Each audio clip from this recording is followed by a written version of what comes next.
డార్జిలింగ్ జంతు ప్రదర్శనశాలలో తొలి wild life bio బ్యాంక్ని ప్రారంభించటం జరిగింది అండి.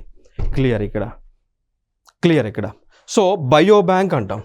So bio bank wild life bio bank పేరులోనే ఉంది. బయో అంటే బయాలజీ, లివింగ్ సెల్స్కి సంబంధించినటువంటిది. సో ఇక్కడ ఏం చేస్తారు, ఎక్కడుంది అసలు భారతదేశంలో మొట్టమొదటిది ఇక్కడ డార్జిలింగ్ ప్రాంతంలో అంటే వెస్ట్ బెంగాల్లో ఏర్పాటు చేశారు. మరి బయో బ్యాంకులు ఏం చేయబోతా ఉన్నారు అంటే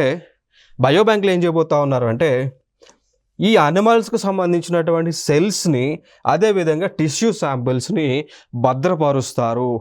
-196°C నైట్రోజన్, లిక్విడ్ నైట్రోజన్లో ఆ నైట్రోజన్ క్రయోజనిక్ స్టేట్లో ఉన్నప్పుడు భద్రపరుస్తారు.